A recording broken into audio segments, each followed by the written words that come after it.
बिस्मिल्लाहिर्रहमानिर्रहीम। अस्सलामु अलैकुम वरहमतुल्लाहि वबरकातुहू। किसी की मौत कैसे होती है? रिवायत है अब्दुल्ला बिन उमैर रहमतुल्लाह अलैह से कि जब मोमिन अल्लाह की राह में शहीद होता है तो उसके खून के अव्वल कतरा से जो ज़मीन पर गिरता है, अल्लाह ताला उसके तमाम गुनाह बख्श देता है और जन्नत से एक कपड़ा भेजता है।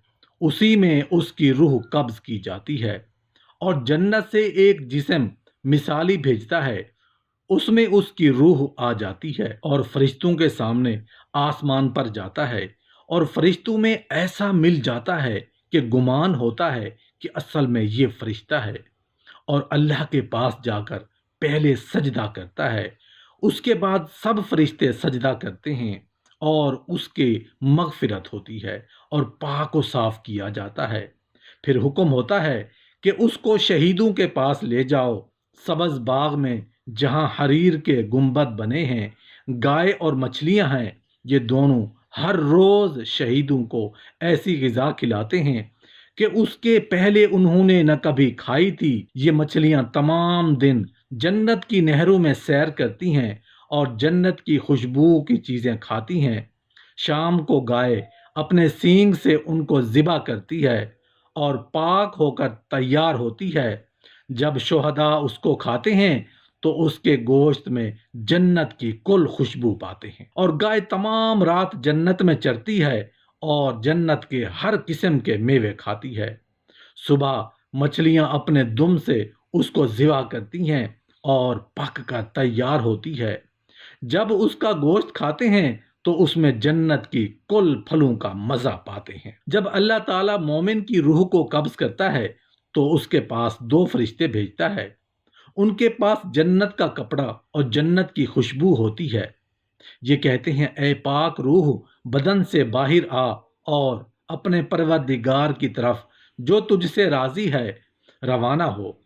उस वक्त रूह जिस्म से निकलती है, उससे मुश्क खालिस से भी ज्यादा खुशबू आती है और आसमान के किनारे फरिश्ते सफ बांध कर खड़े रहते हैं और कहते हैं, सुबहान अल्लाह, आज जमीन से पाक रूह आई है। हर आसमान का दरवाज़ा उसके लिए खोला जाता है और हर आसमान के फरिश्ते उसके लिए अल्लाह की रहमत से दुआ करते हैं और सिफारिश करते हैं, यहाँ तक कि उसको रब के पास लाते हैं और सजदा करते हैं और कहते हैं कि ऐ रब, ये तेरा फुला बंदा है, तू जानता है हमने इसकी रूह कब्ज की है। अल्लाह ताला फरमाता है, उसको सजदा करने के लिए कहो। रूह सजदा में जाती है और मीकाइल को हुक्म होता है कि रूह को मोमिनों की अरवाह के साथ रखो, कयामत के दिन उसका हाल तुमसे पूछूंगा।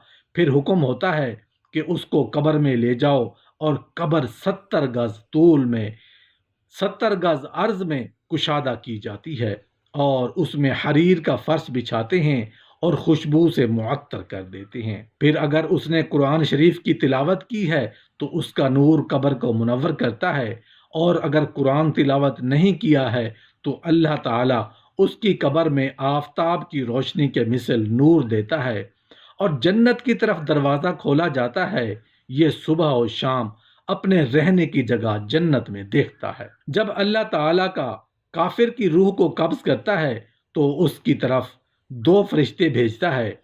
उनके साथ मुकम्मल रहते हैं जो दुनिया की कुल बदबूदार चीज़ों से ज़्यादा बदबू करता है और सब चीज़ों से सख्त और कांटेदार होता है।